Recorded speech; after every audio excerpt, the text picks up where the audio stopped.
गंगा शंकाश कावेरी श्रीरंगेश मनोहरी कल्याणकारी कलुषारी नमस्ते. എൻ്റെ വീട്ടിലത്തെ കാലാവസ്ഥ അച്ഛന് അതൊന്നും നമുക്ക് ബുദ്ധിയില്ലാത്ത വിവരമില്ലാന്ന് വെച്ചാൽ നമുക്കറിയില്ല. അച്ഛന് ഷുഗറൊക്കെ വന്ന് കാലെടുക്കേണ്ട ഇതൊക്കെ വന്നു. അപ്പം പിന്നെ ഞാൻ ഒരേ ഒരു മകനേ ഉള്ളൂ. എൻ്റെ അച്ഛനമ്മയ്ക്ക് ഞാൻ ഒരേ ഒരു മകൻ, പിന്നെ വേറെ താഴെയും മുകളിലും ആരുമില്ല. അപ്പം അങ്ങനെ ഞാൻ നെയ്യേണ്ട ഗതികളിലേക്ക് വന്നു. അച്ഛന് കാലെടുത്ത് ഒരു കാലമുള്ളൂ. അപ്പോൾ അന്നൊക്കെ പഞ്ഞം കിട്ടുന്ന കാലഘട്ടത്തിലാണ്. അപ്പം അങ്ങനെ ഞാൻ 6ാം ക്ലാസ്സിൽ പഠിക്കുമ്പോൾ തന്നെ ഞാൻ നെയ്ത് പഠിച്ചു.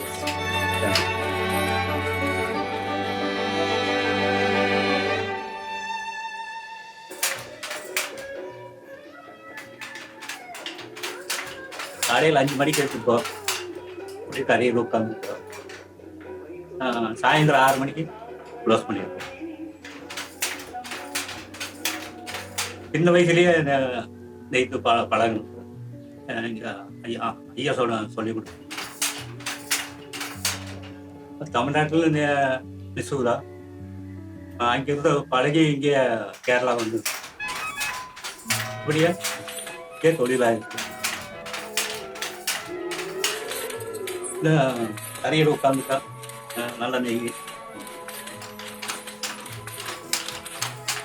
இதெல்லாம் விலைக்கு வாங்கணும். விலைக்கு வாங்கி பெரிய நெசு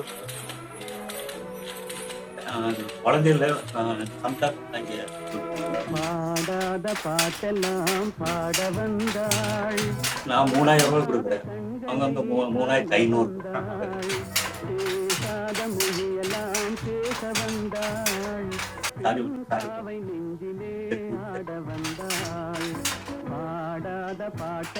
இது நல்லா இருக்கு. ஜாலியா போகுது. பேசாத மொழியெல்லாம் பேச வந்தாள். பாவை நெஞ்சிலே ஆட வந்தாள். അന്ന് എന്താ പറയാ, ഈ സ്ട്രീംസുകള് ഈ തയ്യൽ കിട്ടുന്ന തുണിയുണ്ടല്ലോ, അതിനെ ബോർഡർ വെച്ചിട്ട് അന്ന് പ്ലാസ്റ്റിക് ചെറിയായിരുന്നു, മനസ്സിലായില്ലേ? ഇപ്പോഴാണ് ഈ ഇങ്ങനെയുള്ളത്. അന്ന് വെള്ളി കിട്ടുന്ന പറയണം. ആ കശ്മീര് ഒരുക്കി കഴിഞ്ഞാൽ വെള്ളി കിട്ടുന്ന പറയണം.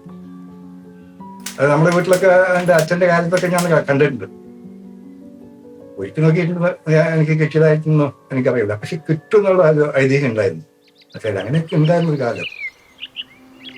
പണ്ടൊക്കെ പറഞ്ഞാൽ ചടപട സംസാരിച്ച് കേൾക്കാനും പറ്റില്ല. അങ്ങനെ ആയിരുന്നു. നമ്മളാകുമ്പോൾ ഈ ചോറ് വെച്ച് കഴിഞ്ഞിട്ട് അതിലാണ് നമ്മൾ ഈ പഞ്ഞിനെയൊക്കെ ഒതുക്കുന്നത്, മനസ്സിലായില്ലേ? അപ്പൊ അത് ഒതുക്കുമ്പോഴും നമുക്കത് മനസ്സിലാക്കാൻ പറ്റും. ഇത് ഈ പഞ്ഞി തന്നെ ഈ നൂലുണ്ടാക്കുന്ന. അപ്പൊ അത് കഴിയുമ്പോൾ നമ്മൾ ഈ കഞ്ഞിയാകുമ്പോൾ, നമ്മൾ ചോറ് വെക്കുന്ന കഞ്ഞിയാകുമ്പോൾ നല്ല മുറുക്കം കിട്ടും. ഈ ഇലകളൊക്കെ നല്ല തുറന്ന് കിട്ടും. ഇതൊന്നും പഞ്ഞി കാണില്ല. മറ്റേതാകുമ്പോൾ ഒരു അരത്ത് നോക്കി അവിടെ കഞ്ഞിവെച്ച് ഇടല്ല. ഇത് നമ്മളൊരു ബ്രഷുണ്ട്. ആ ബ്രഷിൽ ഈ കഞ്ഞി കടവിട്ട് അത് സ്വല്പം പിഴിഞ്ഞെടുത്തിട്ട് മറ്റേ പുല്ലുകൊണ്ട് ഇതൊക്കെ ആക്കാണ്. ഇതാണ് സാധാരണ. ഇതിനേക്കാൾ വലുതാണ് ഈ ബ്രഷ്. പക്ഷെ ഇതിപ്പോ നമ്മൾ ഈ പകുതി വരുമ്പോൾ അവിടെ കഞ്ഞിപ്പശ ഉണ്ടാവില്ല. അപ്പൊ അത് ഇടാൻ വേണ്ടിയാണ് ഈ നീളത്തിലുള്ള ബ്രഷ് ഉണ്ടാക്കി വെച്ചിരിക്കുന്നത്. മറ്റേതായില്ല. ഒരു 2 കൈ ഇതോളം ഇത് എത്ര വീതിയുണ്ടോ അത്രയേക്കാളും ഒരു വ്യത്യാസം ഉണ്ടാവും. അപ്പൊ അതിൽ കഞ്ഞി പുരട്ടിയിട്ട് ഉണക്കിയിട്ട് ഒരു 7-7:30 4-5 മണിക്കുള്ളിലൊക്കെ ഞങ്ങൾ പാവം കിട്ടും. പണ്ട് ഇങ്ങനെയായിരുന്നു പരിപാടികളൊക്കെ. അതിനുള്ള സാമഗ്രികളൊക്കെ അവിടെ വെച്ചിട്ടുണ്ട്. അപ്പുറത്തേക്ക് കാല് കൊണ്ട് നീട്ടിയിട്ട് നമ്മൾ ഈ പാവ് ഉണ്ടാക്കാൻ വേണ്ടിയിട്ട്.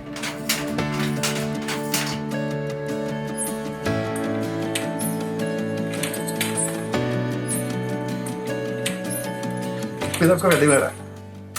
ഇതൊക്കെ സേലത്തിൽ നിന്ന് വരുന്നതാണ്. ഈ പാവ് എന്ന് പറയും.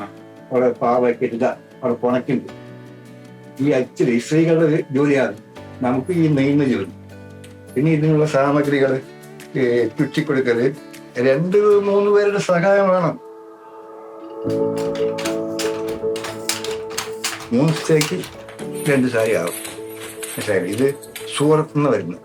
ഈ ജരിക എന്ന് പറയുന്നത് ജാരി കശവ്. നമ്മുടെ മലയാളത്തിൽ കശവ് എന്നാ പറയാ. ഇംഗ്ലീഷിൽ ജാരി എന്ന് പറയും. ഇത് കോനായിട്ട് വരും. ഒരു ഫോണിൽ ചുറ്റി വരും. ഇതൊക്കെ സേലത്തു നിന്നാണ്. ഇത് മാത്രമാണ് സൂറത്തു നിന്ന് ഉൽപ്പന്നം. അതൊക്കെ എല്ലാം എപ്പോഴും എവിടെ വേണം കിട്ടും. മനസ്സിലായില്ലേ? ഇതൊക്കെയാണ് ഇതിൻ്റെ ഇതായിട്ടുള്ള കാര്യങ്ങൾ. ഇത് വെള്ളത്തിൽ ഇട്ട് വെച്ച് നമ്മളിങ്ങനെ വലിക്കന്നെ.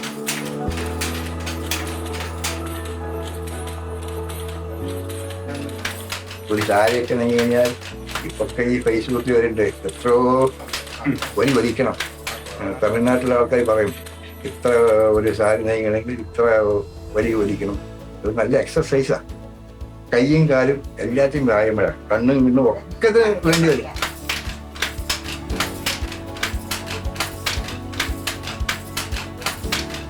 കാലിൻ്റെ അടിയിൽ പലകയുണ്ട്. ഇങ്ങനെ ചോട്ടുമ്പോഴാണ് ഇവൻ അങ്ങോട്ടും ഇങ്ങോട്ടും ഇതാകുന്നത്. മറ്റേത് ഈ കോലൊക്കെ ഓർത്തിരിക്കുന്നത് ഇപ്പൊ അവിടെ ഒട്ടിപ്പിടിച്ചിരിക്കുന്നതാണ്. ഈ കഞ്ഞി പശയിൽ ഒട്ടിപ്പിടിച്ചിരിക്കുക.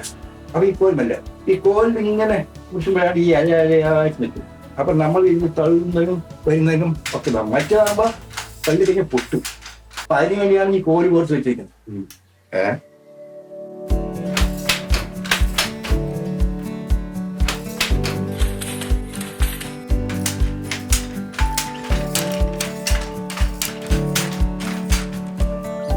നമുക്ക് ലിപിയില്ല. ഞങ്ങൾ അവിടുന്ന് വന്ന് കുറെ പേര് കേരളത്തിൽ വന്നു. അതിൽ ഞങ്ങൾക്ക് കുത്താമ്പുള്ളിയിൽ നിന്ന് ഈ ഗ്രാമത്തിലേക്ക് വന്നു. ഇത് ആര് വേണം പഠിക്കാം, മനസ്സിലായത്? ഇപ്പൊ ടെക്സ്റ്റൈൽ തന്നെ പഠിക്കുന്നവർക്ക് ഇത് പ്രത്യേകിച്ച് ഒരു ടെക്സ്റ്റൈൽസിൽ തന്നെ എന്തോ ഒരു പഠിപ്പൊക്കെ ഉണ്ടല്ലോ, ഈ നൂലിനെ സംബന്ധിച്ചും ഇതൊക്കെ. എത്രയോ പിള്ളേരൊക്കെ വന്നിട്ട് നോക്കിയിട്ട് പോകുന്നുണ്ട്. പാരീസിൽ നിന്ന് ഒരു 2 പിള്ളേർ വന്നിട്ടുണ്ടായിരുന്നു. കുറേ നേരം നിന്ന് ഒക്കെ വെടിവെച്ച് പോയി. അവിടെ 7 കൊല്ലം 8 കൊല്ലം കൂടുമ്പോഴേ വരും. ഈ ലക്കടി എന്ന് പറഞ്ഞ സ്ഥലത്ത് നിന്ന് അവർ അമ്മാമ്മമാരെ വിളിച്ചുകൊണ്ടിരുന്നു ഇങ്ങനെ പോകുന്നു. അപ്പൊ ഇങ്ങനെയൊക്കെയാണ് കഥകൾ. ഇപ്പൊ നമ്മൾ കേരളത്തിലേക്ക് വന്നു. അത് കുത്താമ്പള്ളി ഗ്രാമത്തിൽ നമ്മളിവിടെ ഇരിക്കുന്ന മുഴുവൻ നമ്മുടെ കാസ്റ്റാണ്, OBC.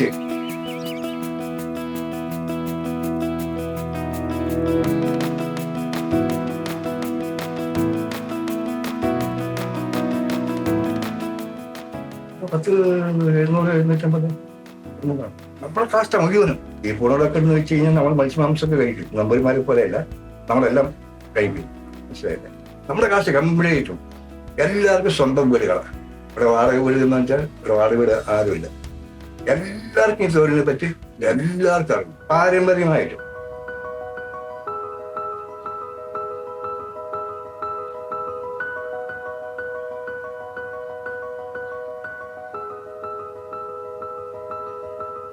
എല്ലാവർക്കും അറിയാം. പിള്ളേരടക്കം അവർ വേറെ എവിടെയെങ്കിലും ടെക്സ്റ്റൈൽസിൽ ജോലി ചെയ്യുകയാണെങ്കിലും. ഇപ്പൊ എന്റെ മക്കൾ തന്നെ 2 ആൺമക്കളുണ്ട്, 2 പെൺമക്കളാണ്, എനിക്ക് 4 മക്കളാണ്. അവരൊക്കെ കെട്ടിച്ച് കൊടുത്ത് പേരക്കുട്ടിയും ഒക്കെ ആയി. ഇപ്പൊ അവൻ ടെക്സ്റ്റൈൽസിൽ പോകണം. ഇപ്പോൾ ചെറിയവൻ സന്തോഷ് കുമാർ എന്ന് പറയുന്നതാണ്. അവൻ സായി ടെക്സ്റ്റൈല് പോയി ജോലി ചെയ്യുന്നു. അപ്പൊ ഇതിനെ അവർ ഇഷ്ടപ്പെടുന്നില്ല. ഇപ്പൊ നമ്മളെ പോലുള്ള ആൾക്കാർ വല്ലവരും വീട്ടിൽ പോയി സംസാരിക്കുന്നതിന് ഇതിന് ഫ്രീഡം ഉണ്ട്, എപ്പോഴാണെങ്കിൽ ഞാൻ എടുക്കാൻ. പക്ഷെ തൊഴിലൊക്കെ അവഗണിച്ചു പോയി. പിള്ളേർക്ക് ഇതിലേക്കൊന്നും ഇറങ്ങാൻ താല്പര്യമില്ല. നമ്മുടെ കാലം കഴിഞ്ഞു കഴിഞ്ഞാൽ ഇതൊക്കെ അങ്ങനെ അസ്തമിച്ചു പോകും. പിള്ളേർക്ക് ഇതിലേക്കൊന്നും ഇറങ്ങാൻ താല്പര്യമില്ല. നമ്മുടെ കാലം കഴിഞ്ഞു കഴിഞ്ഞാൽ ഇതൊക്കെ അങ്ങനെ അസ്തമിച്ചു പോകും.